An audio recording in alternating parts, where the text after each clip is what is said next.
Hello and welcome to another TwistyBakes. It's been about a year since I first started exploring the Ankarsrum Assistent original and my use of it in bread baking.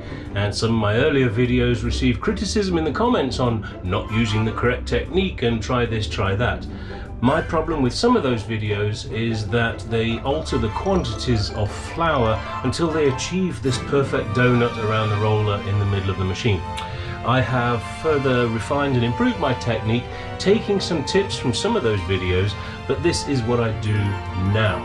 In the bowl I have 720 grams of lukewarm water along with 21 grams of fresh yeast. You can use instant dried yeast, about 7 grams. In the flour bowl we have 1000 grams of strong white bread flour and 20 grams of fine table salt. The first step is to mix the yeast and the water, and we'll do that on a low speed just to get that broken up.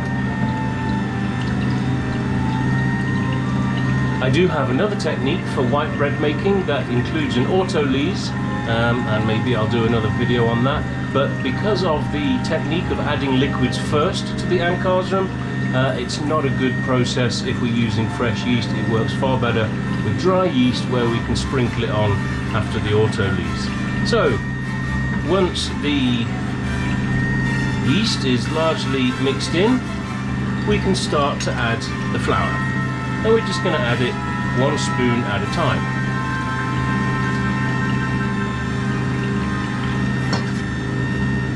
We can bring this to the middle to aid with the incorporation.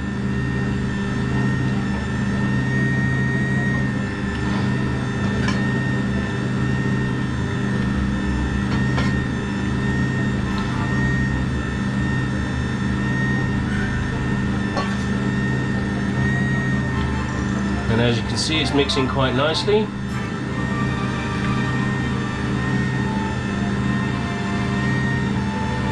As it starts to climb up the roller, we'll think about bringing the roller in a little bit. It's only about halfway at the moment, so no need just yet. It's getting a little bit higher now. So we bring that in just a tiny little bit and tighten the knob to hold it in position.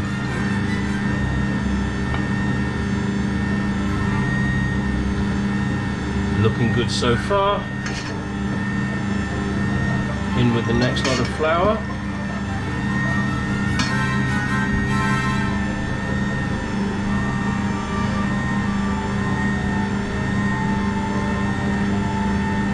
Before we get too far with the flour, I'm going to add the salt.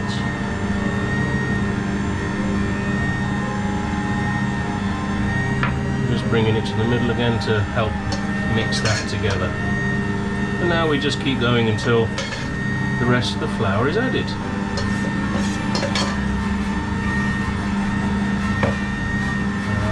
That's climbing up quite high. We'll just bring it in a touch more. It's about 3/4 of an inch. About 20 millimeters away from the edge of the bowl.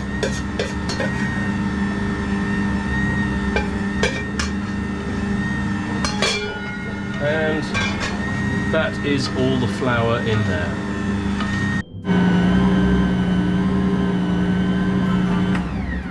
Okay, so we're back after 10 minutes and let's just see how this dough is feeling. And with wet fingers we're going to stretch it, and wow, that is window paning very nicely before it breaks. And so we are ready to do our bulk fermentation. Now you do have the option of removing all the dough, oiling the bowl and putting it all back in. I personally don't bother with that because it's not a big deal to scrape it out. Now with the higher hydration doughs you do find a bit more sticking to the roller. That's fine, it's supposed to when it's higher hydration like this. So we're just going to clean that off. And I'm doing this with slightly wet fingers because it helps avoid sticking to my fingers. There we go. And we'll just try and encourage that into a bit more of a ball. Oh, look at that. Lovely, lovely stretch. Fantastic. Okay, and we're back. So life got in the way and I ended up leaving this for an hour and a half, and as you can see, that's more than doubled in size. We're going to get on with shaping this into loaves and putting it into the tin. So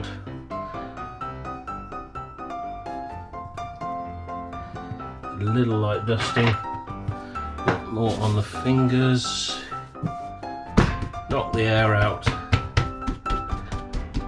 pound it down, otherwise you're going to get some big bubbles. Check that it's not sticking. Seems to be okay. Fold it across at an angle. There we go. And roll it up.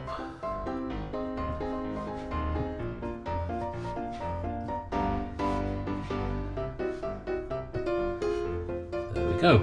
Tidy up the ends, just pinch them together.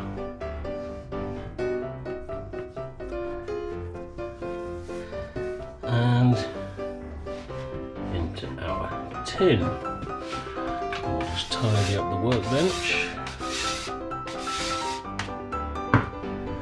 and leave those for perhaps another 45 minutes or so.